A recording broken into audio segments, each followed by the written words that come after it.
자, 북한 풍계리 핵실험장의 움직임이 아주 심상치가 않습니다. 어제 시간에도 저희가 좀 이야기를 짚어봤었는데요. 위성 사진이 공개가 됐었는데 100명가량의 사람들이 줄을 지어서 서 있는 모습이 사진에 포착이 됐습니다. 그런데 이 모습, 사람 모여있는 게 뭐가 중요하냐? 4년 전에요. 3차 핵실험을 할 때도 비슷한 모습을 보였기 때문에 그 근거로 들고 있습니다. 자, 지금 이 사진인데요. 이정훈 위원께서 설명을 좀 해주시죠. 그러니까 지금 풍계리 핵실험장의 지원 단지 그 상공 위에서 위성이 찍은 사진입니다. 이 뭐가 의미 있는 사진인 건가요? 네, 저기 우선 사람이 지금 도열해 있다고. 여기 사람이 도열해, 예. 네. 여기 사람이 도열해 있고요. 네, 도열해 있고 저쪽에는 발자국까지 찍었습니다. 네. 지금 자료를 보니까는 그 38로스에서 사용하는 사진은 네. 최대 해상도가 25cm까지 들어간답니다. 아, 해상도가 25cm까지. 네, 25cm까지. 예. 0.25m. 그래서 굉장히 네. 해상도가 높은 상업용 위성인데도 네. 옛날에는 군사용 위성이죠. 그래서 그런 거다 쓰다 보니까는 사람이 도열한 것까지 찾아내가지고 네. 결국은 사람이 들어가서 무슨 작업을 해야 실험을 할 거 아닙니까? 네. 구체적으로 들어간다 하고 증거를 제시한 겁니다. 그렇군요. 자, 풍계리 핵실험장의 상공에서 봤더니 이 마당에 100여 명의 사람들이 도열한 모습의 사진이 찍혔다. 이게 왜 의미가 있느냐? 지난 2013년 3차 핵실험 때도 이 마당에 많은 사람들이 도열을 해서 서 있었다. 그러니까 핵실험의 가능성의 근거 중에 하나다. 이렇게 얘기하는 거예요. 근데 나와서 사람들이 왜 서 있는 겁니까? 이 한겨울에 추운데 지금. 네, 핵실험을 하게 되면은 저 사람들이 전부 다 그 핵실험장에서 몇 킬로 밖으로 다 소개합니다. 네. 다 이제 철수를 하고 네. 통제 지휘소에 있는 버튼 누른 사람만 핵 방어 시설 속에서 네. 버튼 누르게 됩니다. 그래서 저 사람들한테 아마도 마지막으로 현재 핵 폭발이 일어나면은 어떤 조치를 해야 된다, 어떻게 몸을 가려야 된다, 네. 라는 주의사항을 설명을 하고, 네. 꼭 소개를 시키려고 하는 거 아닌가 이런 생각이 들고요. 네. 통상 보면은 사람은 철수를 하고, 네. 뭘 남겨둡니다. 뭐를 남겨놓습니까? 돼지나 닭을 남겨둡니다. 아, 그거는 왜 그런가요? 닭이 사람보다도 취약을 합니다. 취약하기 때문에 만약에 방사성 노출되면은 닭이 죽습니다. 아하. 닭이 죽었는데 돼지가 안 죽었으면은 사람은 근처 가도 좀 괜찮아요. 네. 근데 돼지가 죽으면은 그 일대를 완전히 봉쇄해야 됩니다. 아하. 왜냐하면 돼지가 사람보다 강합니다. 네. 그래서 북한은 굉장히 좀 비과학적이지만 어찌됐든 간에 사람을 소개하고 그 근처에다가 닭 우리하고 돼지 우리를 만들어 놓고 네. 자기들 사람들은 다 도망칩니다. 그러니까 방사능 유출 정도와 여부를 확인하기 위해서 닭과 돼지를 놔두고 사람들은 모두 빠져나온다. 네, 그다음에 그렇죠. 실험 이후에 들어가도 되는지 여부를 그렇게 판단하는군요. 자, 그런데요. 이 38로스라는 이 조직 사실 이 대북 관련 민감한 정보나 뭐 이런 내용들을 상당히 많이 공개하고 우리 국민들에게 또 알리고 있습니다. 근데 이 38로스라는 곳이 도대체 뭐 하는 단체인 건가요? 좀 설명을 해주셨어요. 네, 미국 워싱턴에 가면은 있는 대학 중에 존 홉킨스 대학이 있습니다. 거기에서 운영하는 이제 연구소라 그럴까요? US Korea Institute라고 하는 한미 연구소 산하에 있는 네네. 하나의 단체인데요. 아. 거기에서 위성 사진, 주로는 북한의 WMD, 북한의 대량 상살 무기인 핵무기나 미사일을 중심으로 해서 위성 사진을 공개해서 전 세계에 알려주고 있는 곳입니다. 네. 그렇군요. 그러면은 지금 이 38로스라는 여기서 내놓는 자료들은 신뢰도나 신빙성이 굉장히 높은 그런 자료들인 거죠? 네, 현재, 미국의 정보 유성, 군사 유성하고는 상관이 없는 것 같습니다. 네. 아까 25cm 그랬는데 해상도 따라서 또 값이 다르기 때문에 아마 38로스는 25cm짜리는 안 살 것 같습니다. 네. 그거 25cm짜리 살라 그러면 연간 한 500억씩 내야 되는데 네. 아마 500억짜리는 안 샀을 것 같고 네. 좀 더 해상도가 더 떨어지는 거 네. 한 70cm나 70cm짜리 정도 네. 싼 거를 사서 운영을 할 것 같고요. 그다음에 이제 예산 자체가 대학에서 존스 홉킨스 대학에서 나온 것도 아니고 여기 화면에 나온 것처럼 한국의 키예프라든가 카네기 재단, 메가더 재단, 네. 그다음에 플라우셔 어스 기금 이런 4개 기관에서 월급을 주고 이렇게 운영비를 주는 것 같습니다. 네, 알겠습니다. 제가 하나 보충 좀 해드릴게요. 우리 한국의 대외경제정책연구원에서 기금을 대는데요. 네. 언제부터 했는가 하면 2006년부터 했습니다. 네. 2006년은 노무현 정부입니다. 네. 노무현 정부가 왜 저 기관은 연구기관은 우리 총리실 직속이거든요. 네. 왜 됐을까요? 글쎄요. 바로 그때 10월 9일 날 북한이 1차 핵실험을 했습니다. 아하. 그래서 노무현 정부조차도 이 북한을 뭘 봐야 되니까 네. 이쪽 대외경제연구원을 통해서 자금 지원을 했었고요. 네네. 지금 금액은 이제 왔다 갔다 하는데 공개를 하지 않고 있습니다. 네네네. 자, 그리고요, 오늘요, 합동참모본부에서 지금까지와는 다른 핵실험을 할 가능성이 있다라고 언급을 했는데, 어떤 가능성들을 얘기하는 건가요?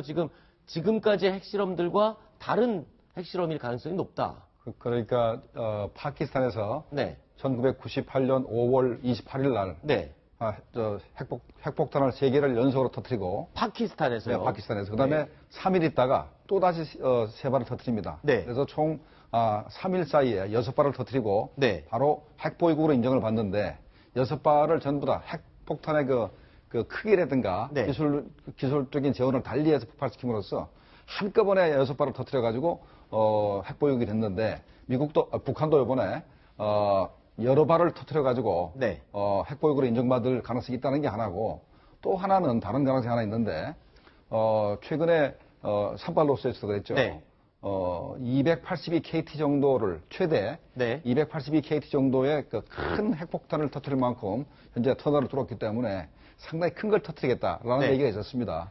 그렇다면은 요번에 한 100KT라든가 한 200KT 되는 증폭 핵분열탄이나 네. 아니면 소규모 수소폭탄을 터뜨려가지고 네. 미국이나 한국을 압박하려는 게 아니냐, 네. 이렇게 짐작이 됩니다. 그렇군요. 그러니까 여러 개의 핵탄두를 다른 용량 또는 다른 성능의 핵탄두를 여러 개를 갑자기 동시에 폭발을 시켜서 핵 보유국으로 인정을 받기 위한 그런 방법으로 이번에 핵실험을 할 가능성이 높다. 자, 북한이 핵실험을 이렇게 속도를 내는 데는 따로 이유가 있었습니다. 지난해 12월이요. 태영호 공사가 국회 정보위에 참석해서 했던 말을 들어보시면 이해가 됩니다. 바로 이런 말을 했습니다. 들어보시죠. 파키스탄과 인도식의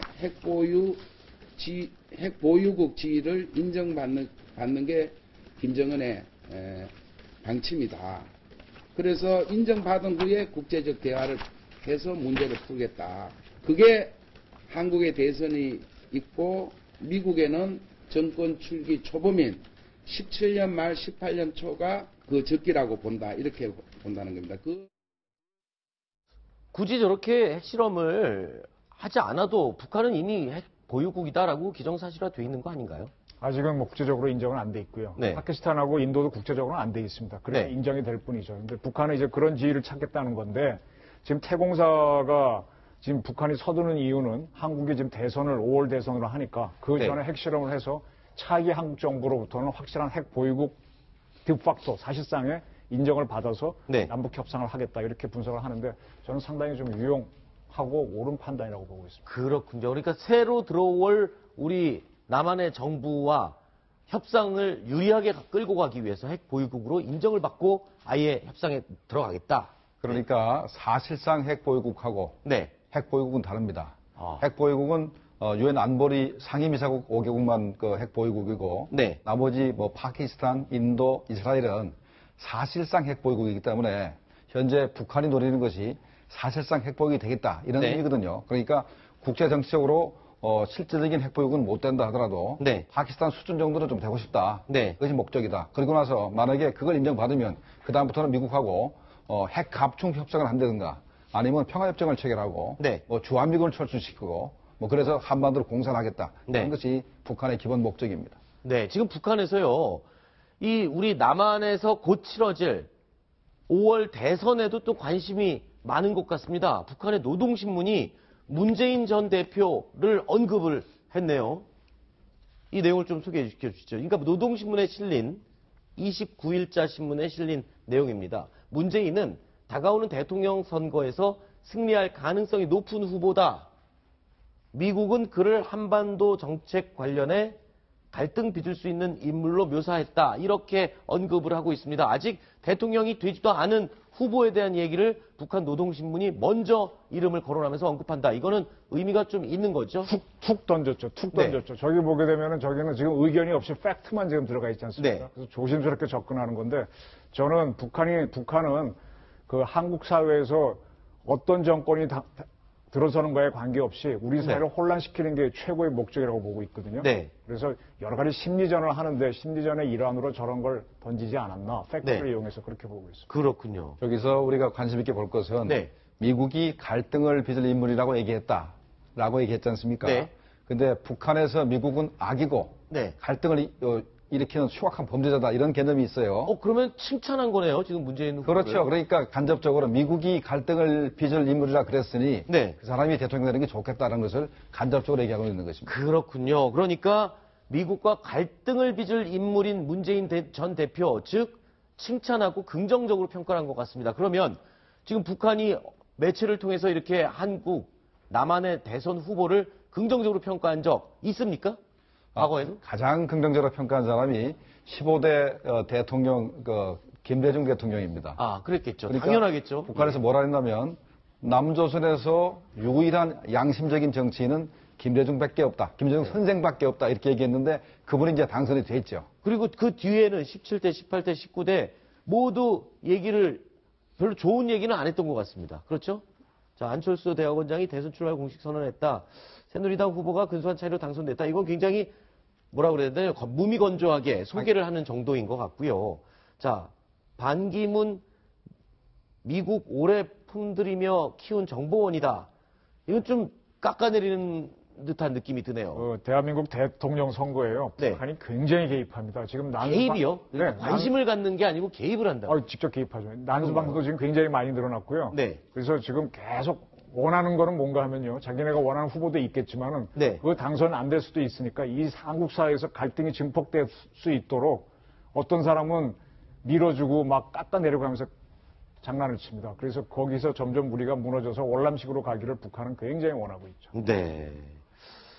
북한에서 남한의 대선 후보를 언급하는 것, 이런 것들이 어떻게 보면 좀 남남 갈등을 유도하겠다라는 의도가 좀 있는 게 아닌가요? 어떻습니까? 그래서 이제 그냥 남남 의도가 있는 정도가 아니고 실제로 이제 대선 국민이 이제 전개되기 시작하면은 온갖 SNS를 통해서 자기들이 원하는 후보가 당선되도록 이렇게 지원을 하고 또 반대로 자기네가 원치 않는 후보에 대해서는 온갖 모략선전, 그다음에 모략선전 지침을 이제 제시하면은 국내에 있는 종북 인사도 이제 따라서 선전에 이렇게 동조하고 이런 일을 벌이게 됩니다. 그런데요, 북한이 기본적으로 만약에 칭찬을 했다. 그러면 이게 표가 만약에 남쪽에서 그러면 그 사람 표가 더 나오느냐? 그러지 않습니다. 북한이 칭찬하면은 깎이죠. 오히려 표가 더 깎이고. 그렇죠. 북한이 오히려 비난할수록 여기서 올라가는 거기 때문에 북한의 개입은 나중에는 결국은 여러 번 경험을 통해서 우리가 개입하면 개입할수록 우리의 의도와 반대로 나오는 거라 하면서 그걸 줄여가게 됩니다. 북한이 그걸 알고 합니다. 이미 다 알고 한다고요? 알겠습니다.